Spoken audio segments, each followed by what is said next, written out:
James Maxwell, Dr. Ginger Hamster on the Twitter, Minds.com. Iceland for the win for the feminazis. Iceland is going to make companies prove they pay men and women equally. Could that work here in the United States? Asks the writer of the article in Slate, Jordan Wiseman. Iceland is serving as a frosty beacon of inspiration for feminazis everywhere this week, thanks to a first-of-its-kind-in-the-world law that will require large businesses to prove that they don't engage in pay discrimination against women. Just like in the United States and many other countries, by the way, Iceland has long had rules on the books banning employers from paying women less than men based on their gender, and I assume based on race and all kinds of other stuff. But the new law, which was passed last year and went into effect Monday, will put the onus on companies to show that they're actually treating their female workers fairly, known as the Equal Pay Standard. It requires businesses with at least 25 full-time employees to undergo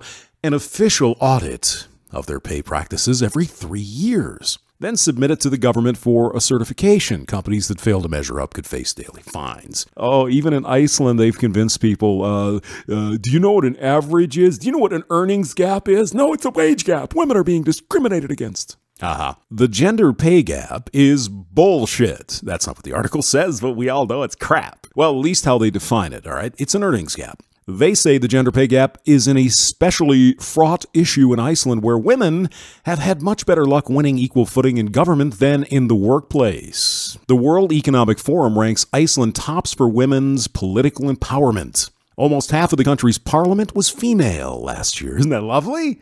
Wow.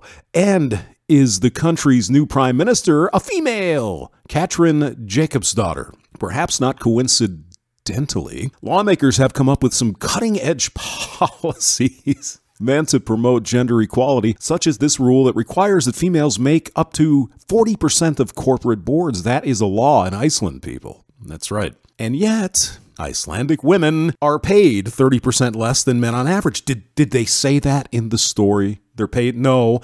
They earn 30% less than men on average. That is the only argument people have against the feminist wage gap nonsense. It's an earnings gap. It says here in the article in Slate even, while much of the difference can be explained by the fact that women work fewer hours than men and often in lower paying fields. Oh, really? Do you think? The intractable gap, actually, it's permanently intractable, we'll get to that in a minute, has inspired widespread protests by the feminazis in Iceland. Last year, thousands of women walked off their jobs at exactly 2:38 p.m. Activists said that time symbolized the precise minute in a 9-to-5 workday that women stopped getting paid, which is bullshit. We all know it's bullshit. They know it's bullshit. The new prime minister of Iceland knows this is a big pile of bullshit. They're doing it just to shut the fucking feminazis up already, for God's sake. I mean, this is not genius level math we have to do here, and I'm not going to beat the dead horse, because we all understand. It's bullshit. So what do we have here? We have some statistics from Iceland. Let's see, labor market, labor force participation, graduations at tertiary level. I think that's college, right? They call secondary, tertiary, college, whatever. Let's see who's getting the degrees in what. Let's see, certified trade, school certificate. I assume that's like vocational education, probably. Men are getting 3.5 times more of those than women. Journeyman's examination, I assume that's for plumbers and electricians and stuff. Men are about 4 times more likely to get one of those. A matriculation examination, I have no idea what that is, but more women, by about 1/3, are getting that. So I assume that means it's easier than being an electrician or something. Other exam at upper secondary level, women, whatever this is, twice as many of those. Master of Trade examination, about twice as many men. Other diplomas at the post-secondary non-tertiary level, I assume that's trade school or something, about equal. Diploma or first university degree. Women are getting twice as many college degrees as men in Iceland. 2x. And the PhDs are tied up, approximately. So what are women taking in their post-high school studies? Let's have a look. Women graduating about 87% in health and welfare degrees. Agriculture, 80%. Education, 78% female. Services, 72% female. Humanities and arts, 70% female. Social sciences, business, and law, 62% female. Science, mathematics, and computing, something we would call STEM, 31% female. Same with engineering, manufacturing, and construction. So a lot more men are getting degrees in STEM than women. Just, putting that out there for you. Here's the occupations taken up by women in 2013 in Iceland. Clerks, 81%.